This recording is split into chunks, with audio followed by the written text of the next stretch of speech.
Si vous étiez emmené dans un manoir isolé et forcé à participer à un jeu de la mort démentiel, que feriez-vous? Ces 7 étrangers doivent choisir l'un d'entre eux à sacrifier, mais ils sont sur le point de découvrir à leurs dépens qu'ils ont plus en commun qu'aucun d'entre eux ne veut bien l'admettre. D'une manière ou d'une autre, la vérité va éclater.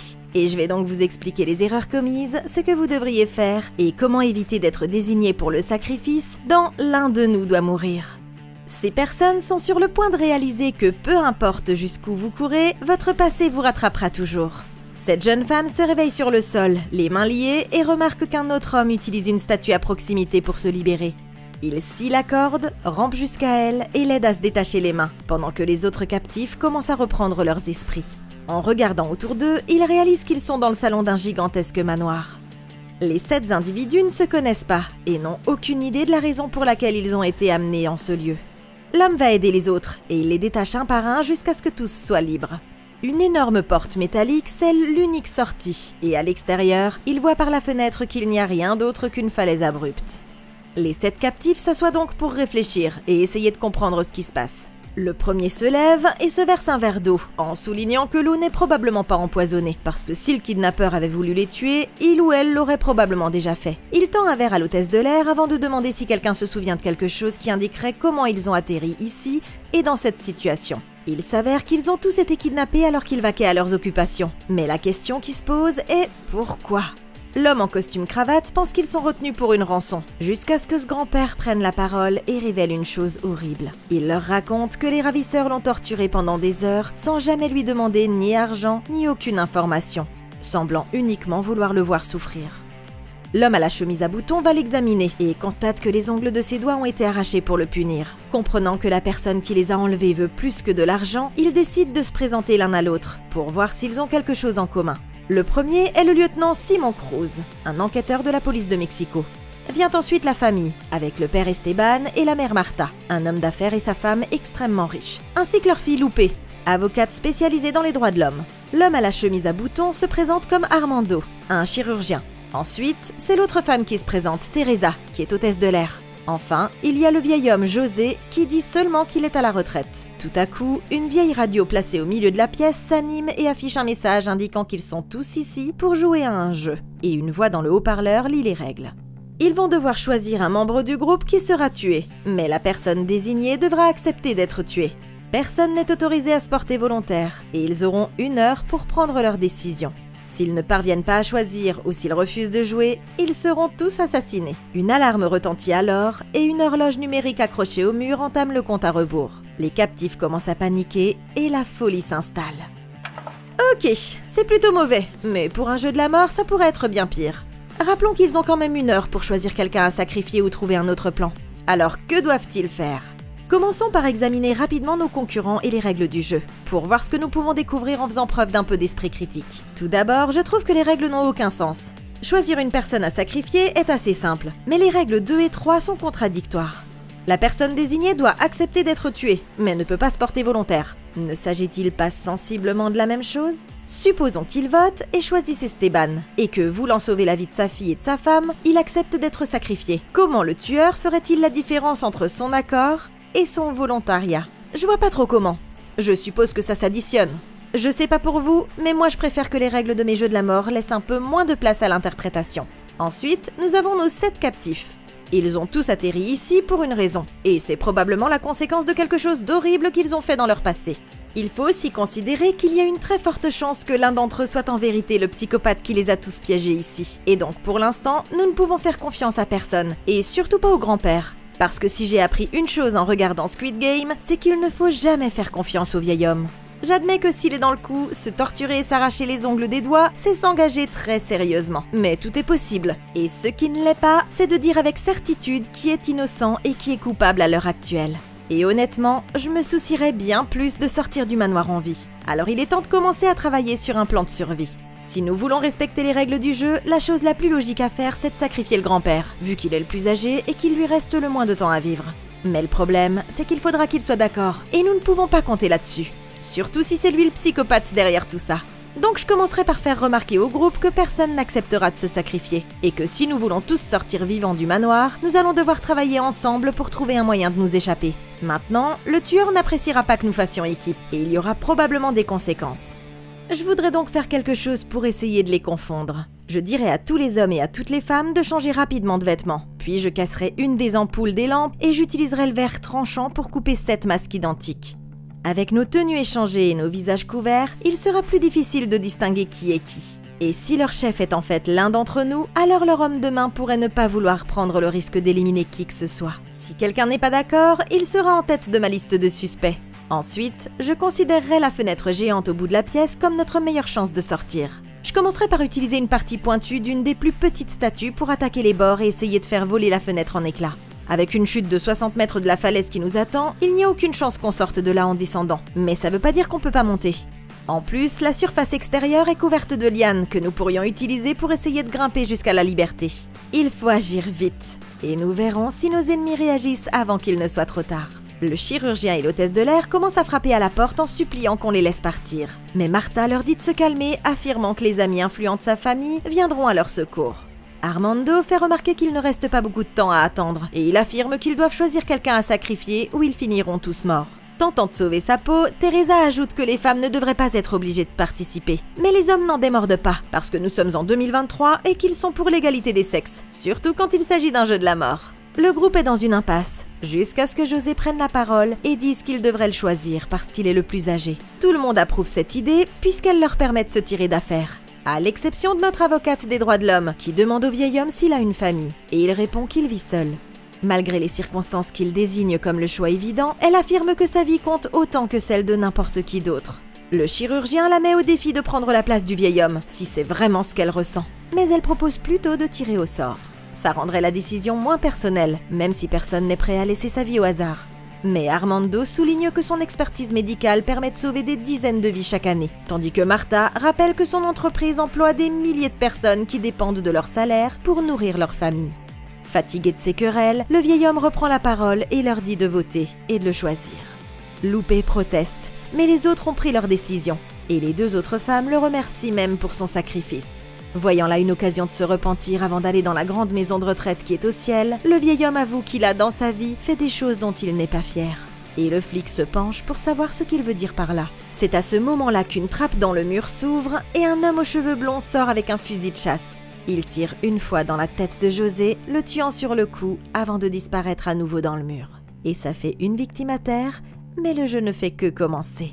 La voix dans le haut-parleur revient et explique au groupe que le sacrifice de José n'a servi à rien. Il a enfreint la règle numéro 3, c'est-à-dire ne pas se porter volontaire pour être tué. Et à cause de ça, le jeu de la mort va devoir continuer. Réalisant que les kidnappeurs sont vraiment sérieux, les prisonniers devront respecter les règles s'ils veulent survivre. Ok, bon, je suppose que le vieil homme est lavé de tout soupçon. Les psychopathes qui simulent leur propre mort, c'est pas nouveau. Mais avec la cervelle éparpillée sur le canapé, quelque chose me dit que celle-là était bien réelle. Les choses vont rapidement de mal en pis, et il reste un peu moins d'1 heure pour trouver une solution. Nous devons donc réajuster notre stratégie. Avec la mort du vieil homme, il ne reste plus que 6 captifs, ce qui réduit la liste de ceux qui pourraient être le tueur. À ce stade, je serai très attentive au comportement et aux réactions de chacun face à ce qui se passe, et j'attendrai que l'un d'entre eux commette un faux pas et fasse quelque chose de suspect qui pourrait le trahir. Une bonne chose, c'est que nous avons maintenant une meilleure idée de ce à quoi nous sommes confrontés.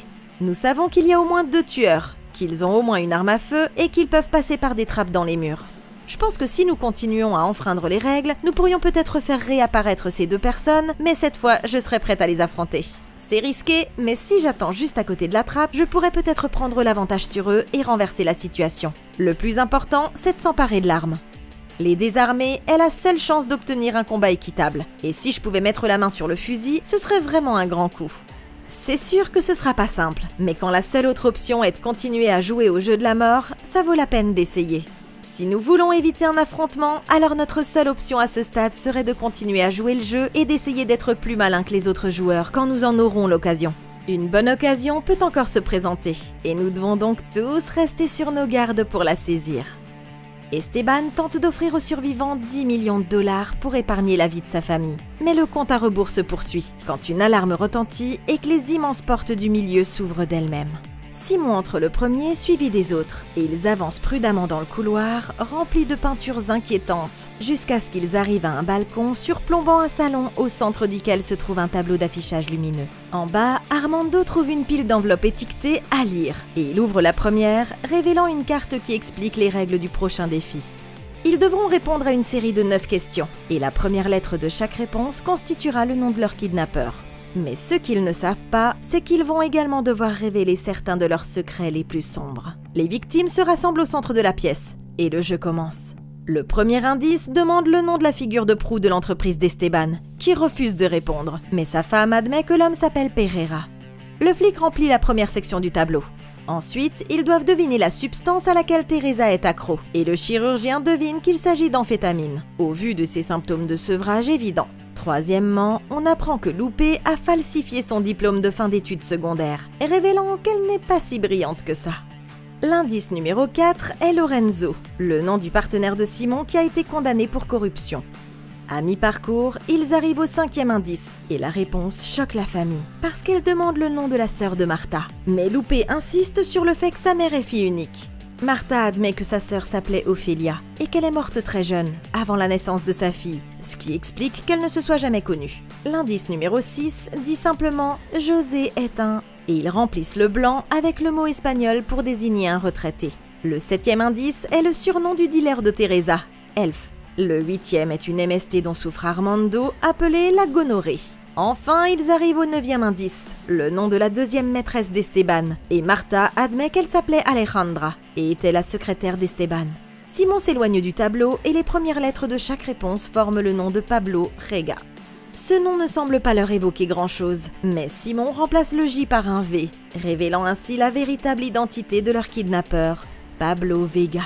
L'énigme est résolue. Mais quel lien ont-ils tous avec cet homme? Simon explique qu'il s'agit d'un meurtrier qui se prend pour un héros et qui a la réputation d'enlever et de torturer des fonctionnaires corrompus. Sa tactique favorite est de faire jouer ses victimes à des jeux morbides, allant même jusqu'à étriper un juge et forcer sa famille à jouer au pendu avec son sang. Pendant son activité de policier, il a passé des années à essayer de le retrouver, mais à chaque fois qu'il s'en approchait, Pablo s'éclipsait mystérieusement. Tout le monde commence à devenir nerveux, sachant déjà mais n'étant pas encore prêts à admettre qu'ils ont tous des liens honteux avec cet homme. Sans explication, Armando commence à crier à l'attention du tueur en jurant qu'il a fait tout ce qu'il pouvait pour sauver une femme dont il ne connaissait pas le nom et en suppliant l'homme de l'écouter. Les autres lui demandent de quoi il parle et il admet à contre-cœur que la mère de Pablo, Patricia, est morte dans sa salle d'opération après avoir été impliquée dans un accident de voiture avec délit de fuite. Il dit que les blessures de la femme étaient trop graves pour qu'elle s'en remette, mais c'est à ce moment-là que Teresa décide de prendre la parole. Furieux, elle avoue être la conductrice de la voiture qui a renversé Patricia, et qu'après avoir fui le lieu de l'accident, elle a été prise de regret et a visité de nombreux hôpitaux jusqu'à ce qu'elle la retrouve, et insistant aussi sur le fait qu'une infirmière lui avait dit que Patricia ne souffrait que de fractures aux jambes, et qu'elle aurait dû survivre. Les deux protagonistes se disputent jusqu'à ce qu'Armando lève la main et dise qu'il vote pour que Teresa soit tuée en guise de punition pour son crime. Tout à coup, une machine à dire la bonne aventure s'anime comme si elle attendait le bon moment pour révéler toute la vérité. La machine commence alors à diffuser le témoignage d'une infirmière de l'hôpital qui explique qu'Armando a bâclé l'opération pourtant simple malgré les avertissements de son équipe, ce qui a entraîné la mort inutile de Patricia. Maintenant qu'ils savent tous ce qui s'est réellement passé, Teresa lève la main et vote pour que le médecin soit tué. Esteban intervient et souligne qu'ils ne sont que 6, ce qui signifie que sa famille de 3 personnes a le plus de pouvoir de vote, puisqu'ils ne voteront pas les uns contre les autres. Ce qui laisse essentiellement les 3 autres décider lequel d'entre eux sera tué. Malgré les allégations de tromperie, Martha insiste sur le fait qu'elle ne votera pas contre son mari. Mais Simon souligne qu'aucun d'entre eux n'est innocent, y compris la famille. Et il veut savoir ce qu'ils ont fait pour se retrouver sur la liste des victimes de Pablo avant de voter. Les 2 autres sont d'accord, et c'est maintenant au tour de la famille de reconnaître ses méfaits. Acculée, Martha admet que la mère du kidnappeur a travaillé comme domestique dans leur maison pendant un certain temps avant de tomber enceinte et de démissionner. Le médecin accuse Esteban d'être le père, ce qu'il nie vigoureusement. Mais même Lupe commence à douter de lui. Au moment où il semble sur le point de craquer, une porte métallique s'ouvre de l'autre côté de la pièce. Et ils remettent la conversation à plus tard pour voir ce qu'il y a de l'autre côté, alors qu'il ne reste qu'un peu plus de 33 minutes avant qu'ils ne soient tous assassinés. Ok, maintenant nous avançons enfin. Nous avons le nom du tueur et savons comment ils sont tous liés à lui. Mais la liberté est encore loin. D'après ce que nous venons de découvrir, sur les 6, Simon, Armando et Teresa sont certainement ceux qui ont le plus énervé le tueur. Pour l'instant, je voterai pour que l'hôtesse de l'air soit sacrifiée, parce que c'est à cause de son délit de fuite que la mère de Pablo s'est retrouvée à l'hôpital et qu'elle est morte au cours d'une opération chirurgicale ratée. Le problème, c'est qu'elle n'acceptera pas d'être tuée. Alors qu'allons-nous faire ? La seule véritable monnaie d'échange dont nous disposons, c'est Lupe, parce que ses parents voudront évidemment protéger leur fille. Si aucun des 3 autres n'accepte d'être tué, il ne restera plus qu'à Martha et Esteban de décider entre eux qui sera tué. Puisqu'ils ont le plus à perdre, c'est une stratégie parfaitement valable que de menacer d'attendre le temps imparti et de laisser mourir tout le monde, y compris leur fille, à moins que l'un d'entre eux n'accepte d'être sacrifié. Il n'y a aucune garantie que le tueur nous laissera partir, même si nous choisissons quelqu'un. Mais le fait de passer ce stade devrait au moins nous donner plus d'options. Outre le fait de jouer le jeu et d'attendre de voir ce qui va se passer, la fuite reste toujours la seule véritable option. Si vous avez été attentif, il y a peut-être un objet dans cette pièce qui pourrait être utile. Le manège de balançoire est conçu pour accueillir 4 enfants, disons de 10 ans. Un garçon moyen de 10 ans pèse environ 35 kg, ce qui signifie que le moteur du manège devrait avoir la capacité de supporter au moins 140 kg avant de se décrocher, ce qui n'est pas gagné. Mais si vous pouviez démonter le manège et atteindre le moteur, vous pourriez l'utiliser, ainsi que les chaînes, pour créer un mécanisme qui permettrait d'ouvrir de force les portes métalliques verrouillées électroniquement et d'accéder aux zones suivantes sans avoir à jouer au jeu. Bien sûr, toute tentative de ce genre se soldera très probablement par une nouvelle attaque des hommes de main, si bien que vous devrez peut-être utiliser les chaînes comme arme dans le pire des cas. Les options étant limitées, il faut commencer à sortir des sentiers battus ou simplement continuer le jeu en espérant qu'une autre opportunité se présentera. Et nous allons voir ce qui les attend de l'autre côté de ces portes et si quelqu'un arrivera à s'en sortir vivant. Ils descendent tous les 6 le long du couloir effrayant et entrent dans la pièce suivante où ils découvrent une galerie d'art remplie de peintures horribles. La voix dans le haut-parleur revient et leur ordonne de chercher la vérité dans les détails. Et le groupe commence à regarder tout autour de la pièce pendant que le temps continue de s'écouler. Martha attire Esteban à l'écart et lui murmure qu'il doit la laisser mourir si leur vrai secret venait à être révélé et s'ils étaient obligés de choisir. Mais il insiste sur le fait que les autres se retourneront les uns contre les autres avant d'en arriver là. Pendant ce temps, Lupe parle à l'hôtesse de l'air et apprend qu'elle a un fils en âge d'aller à l'école. À cause de son addiction aux pilules, l'enfant vit avec son père. Et elle s'inquiète de ne pas pouvoir lui assurer un avenir, même si elle parvenait à s'en sortir vivante. Les filles partent chacune de leur côté et Lupe va immédiatement dire à ses parents qu'ils peuvent utiliser l'enfant comme monnaie d'échange. Armando prend une photo sur la table et la montre aux autres, ce qui est une révélation choquante.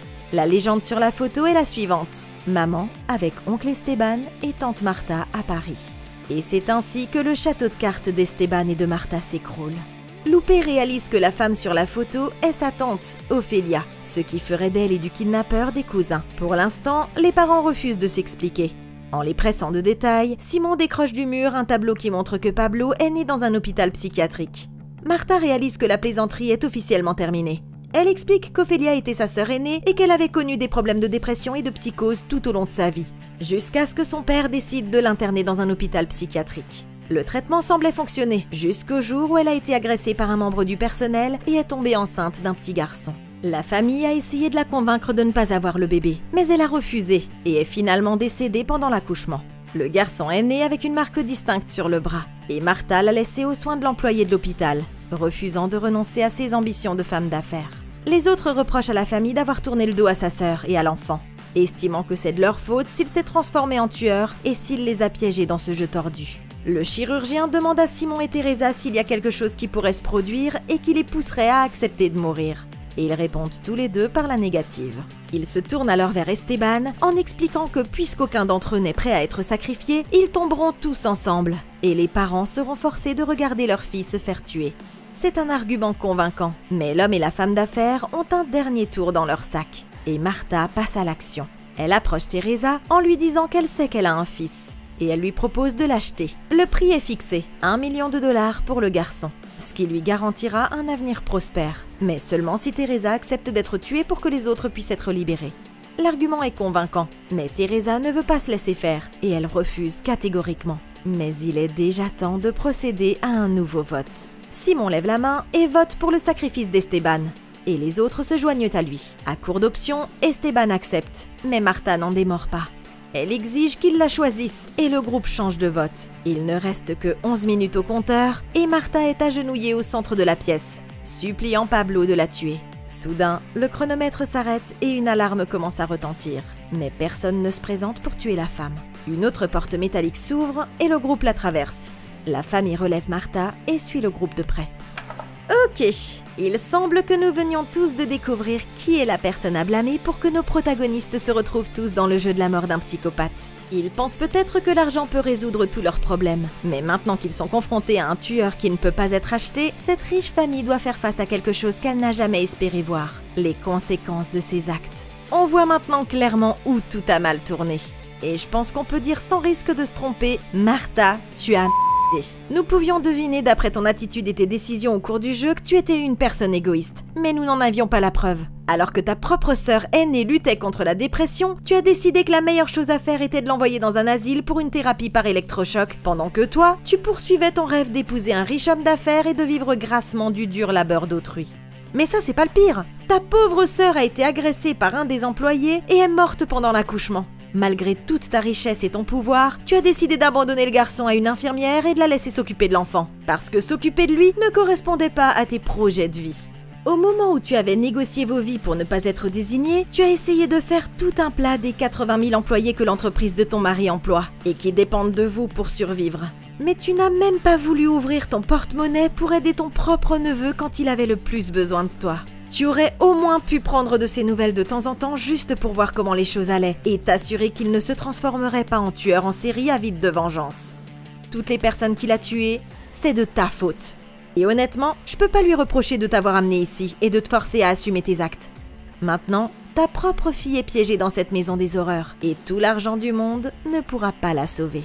Il grimpe un escalier et accède à un autre balcon, qui donne cette fois sur une salle à manger luxueuse où un énorme festin est étalé sur la table. Il remarque qu'il y a une place attitrée pour chacun d'entre eux, et s'assoit à leur place pour ce qui sera certainement un dîner gênant.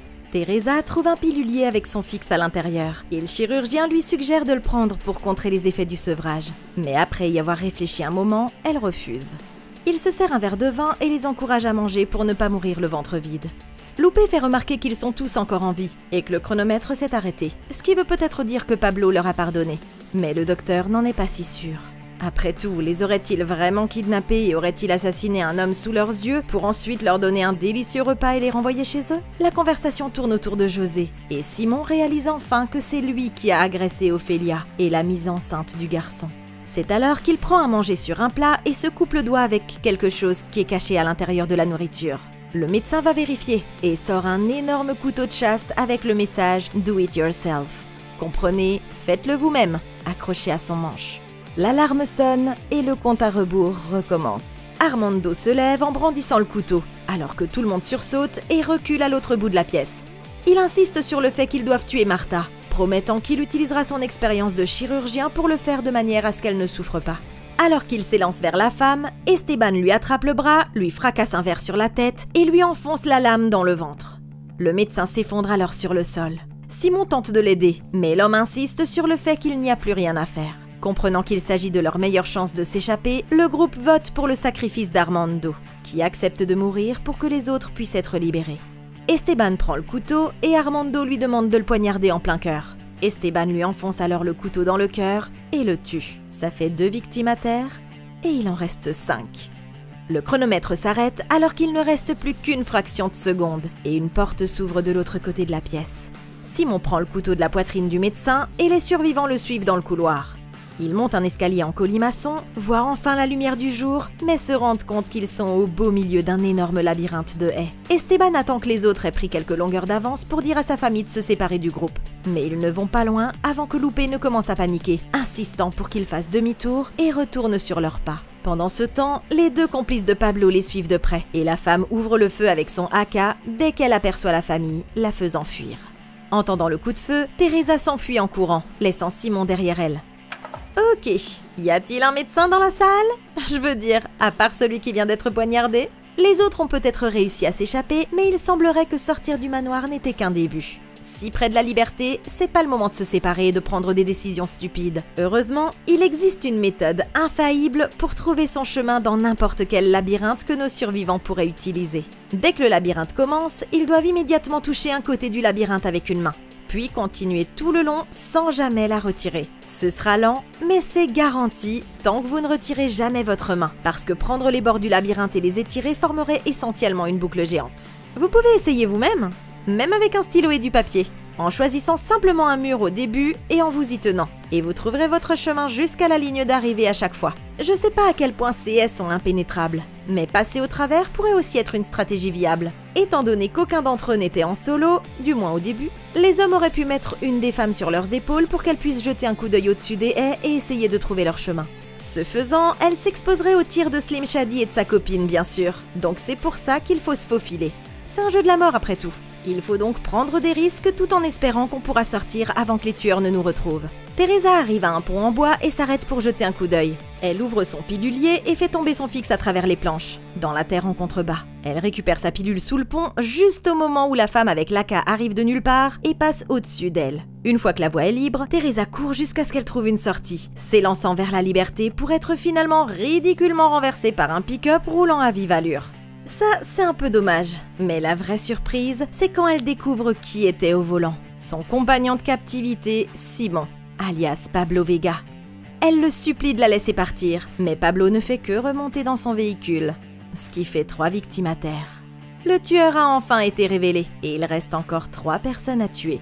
Pendant ce temps, la famille court dans le labyrinthe, poursuivie par l'homme blond avec le fusil. Il tourne rapidement derrière une haie et se cache à l'abri des regards, le laissant passer avant de ramper à travers un trou dans la haie et de se diriger vers un bateau ancré juste à côté de la plage. Ok, Teresa, personne ne t'a jamais appris à regarder des deux côtés avant de traverser la route? Eh bien, je suppose que tu viens de l'apprendre à tes dépens. Maintenant, je me devais d'intervenir ici et de parler de notre famille de sociopathes parce que sérieusement, y avait-il une occasion plus parfaite de sauter sur ce type et de lui prendre son arme? Il était juste là! Parfois, il faut savoir prendre des risques. Bien sûr, il a un fusil, mais il a aussi un canon plus long que la liste des choses terribles qu'ils ont faites. Il n'y avait aucune chance qu'il puisse faire tourner ce truc à temps pour pouvoir tirer avec précision. En plus, vous étiez à 3 contre 1. Alors si j'étais vous, j'aurais tenté le coup. Et une fois qu'il était maîtrisé, je me serais posté en position de sniper sur un de ces ponts en bois et j'aurais fumé l'autre sous-fifre avant même qu'elle ne me voie venir. J'ai attendu l'occasion d'infliger de la douleur pendant tout ce temps. Et maintenant qu'il était enfin à leur portée, ils l'ont laissé s'éloigner pour qu'ils puissent leur tirer dessus un autre jour. Mais bon, au moins, ils ont réussi à atteindre le bateau. Mais ils sont sur le point de découvrir que Pablo n'en a pas encore fini avec eux. Ils montent à bord, mais au moment où ils s'apprêtent à partir, Pablo, qu'ils pensent toujours être Simon, arrive à la nage derrière eux et monte lui aussi. L'homme enlève sa veste et Martha remarque aussitôt la cicatrice sur son bras. Il sort 2 pistolets qu'il pointe sur leur tête. Et Pablo ordonne à l'homme et à la femme de se mettre d'un côté du bateau, avant de leur tendre un revolver avec une unique balle dans la chambre. Il leur demande de jouer à la roulette russe, sinon il tuera leur fille. Martha est désignée pour commencer, mais elle ne peut pas appuyer sur la gâchette, alors Pablo décide de lui donner de l'inspiration. Il lui révèle qu'Esteban n'a pas vraiment couché avec sa secrétaire, mais que son mari était un violeur en série, et il abusait des jeunes camarades de classe de Lupe. Et même sa propre fille a été une de ses victimes. Mais ce qui est encore plus troublant, c'est que Martha savait ce qui se passait pendant tout ce temps, et qu'elle est tout aussi coupable que son mari d'avoir fermé les yeux. Pablo tend le revolver à Esteban qui appuie sur la gâchette sans hésitation. Mais la chambre était vide, et maintenant, c'est au tour de Martha. C'est alors que les 2 complices arrivent sur la plage. Pablo demande à Lupe de leur faire signe que tout est sous contrôle, révélant que la fille était dans le coup depuis le début. Ok, je déteste l'idée de donner des conseils à Martha ici, parce que c'est une personne vraiment horrible. Mais c'est un peu mon travail de me sortir de ce type de situation. Alors juste au cas où vous vous retrouveriez dans cette situation, voici ce que je ferais. Martha a défendu son mari pendant tout ce temps, mais après qu'Esteban ait essayé de la tuer de sang-froid sans sourciller, pour moi, les jeux sont faits. Une fois que j'aurai mis la main sur le revolver, au lieu de lui tirer dessus, j'attraperai Esteban pour m'en servir comme bouclier de viande, pendant que j'essaierai d'éliminer Pablo avec ma seule balle. Je n'ai peut-être qu'un seul tir, mais la bonne nouvelle, c'est que je ne rate jamais aucune cible. Alors Pablo, adios pendejo! Une fois le tueur abattu, il ne restera plus qu'à filer sous le soleil couchant avant que ses sbires n'arrivent. Oh! Et pousser Lupe par-dessus bord en pleine mer aussi, pour m'avoir trahi. Quelque chose me dit que Martha n'est pas vraiment à la hauteur, et nous allons voir pourquoi il faut toujours tirer quand on en a l'occasion. Lupe pointe le revolver sur son père et Pablo lui dit de l'achever, mais elle n'arrive pas à le faire. Alors le tueur lève son pistolet et tire une balle dans la tête de l'homme. Ça fait 4 victimes et il reste 2 survivantes. Ramenant Martha au manoir, Pablo l'attache à une table et la torture avec des électrochocs. Son complice se rend sur la falaise et creuse 5 tombes. De retour dans la pièce où tout a commencé, Lupe et lui contemplent le coucher de soleil, leur vengeance diabolique étant enfin accomplie. Mais qu'en pensez-vous et que feriez-vous si vous vous réveilliez dans une pièce remplie d'inconnus et qu'une présence hors champ vous disait que vous devez vous tuer les uns les autres un par un? Avez-vous vu suffisamment de Jeux de la mort pour savoir ce que vous feriez ou devriez-vous suivre cette vidéo à la lettre pour vous en sortir vivant? Merci beaucoup d'avoir regardé. Laissez un like, abonnez-vous et dites-moi ce que vous feriez dans les commentaires ci-dessous. Et d'ici la prochaine fois, passez une excellente journée!